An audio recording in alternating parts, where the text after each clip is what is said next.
ভদ্রলোকের বয়স 45 ইয়ার্স, 45 বছর বয়স, শুধু প্রসবের সাথে রক্ত যায়, যে রক্ত যাওয়ার সাথে তার ব্যথা জ্বালা পড়া অন্য কিছু ছিল না। উনি বিদেশে থাকতেন, সাউথ আফ্রিকা থাকতেন, উনি আমার কাছে আসলেন এটা নিয়ে, এবং এই রক্তটা ওনার দীর্ঘদিন যাবত যায়, মানে ওনার কথা মতে 6 মাস যাবত উনি রক্ত দেখতে পারেন, হয়তো এর আগেও গিয়ে থাকতে পারে যেটা উনি বুঝতে পারেন নাই। ওনাকে আমি দেখে পরীক্ষা নিরীক্ষা করে সিটি স্ক্যান করলাম, অন্যান্য পরীক্ষা করে যেটা দেখলাম যে ওনার ডান পাশের কিডনির মাঝখানে একটা টিউমার আছে, এবং টিউমার সাইজটা 3 সেন্টিমিটার বা 3.5 সেন্টিমিটার সাইজের একটা টিউমার আছে, এবং যে টিউমারটা কিডনির আমরা যে পেলভিস বলি পেলভিসে আছে, অর্থাৎ তার এইটা দেখে মনে হয় যে এটা ক্যান্সার জাতীয় রোগ, এবং এটাকে আমরা সাধারণত টিসিসি বলি, যেহেতু পেলভিসে আছে। সো ওনাকে দেখলাম, দেখে আমি ওনাকে কাউন্সিলিং করলাম যে হ্যাঁ আপনার এটা অপারেশন লাগবে, আপনার এটা ক্যান্সার জাতীয় রোগ মনে হচ্ছে সিটি স্ক্যান করে, আপনার এই কিডনিটা হয়তো রাখা যাবে না যেহেতু আপনার পেলভিসে এটা টিউমার আছে। আমরা যেহেতু এটা টিসিসি সাসপেক্ট করছি, এটা কিডনি এবং কিডনি লাইনিং, আমাদের চিকিৎসার জন্য যতটুকু প্রয়োজন এতটুকু আমি ল্যাপারোস্কোপি করে অপারেশনটা করে দিলাম। ওনাকে আমি পরশুদিন অপারেশন করেছি এই রোগীটা,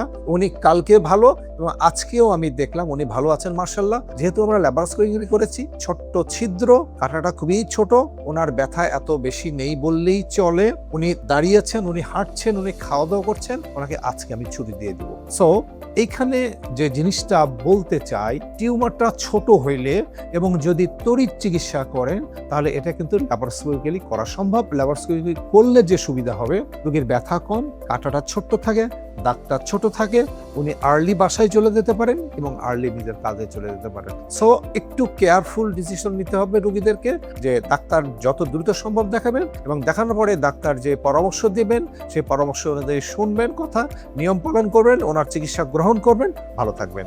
ধন্যবাদ।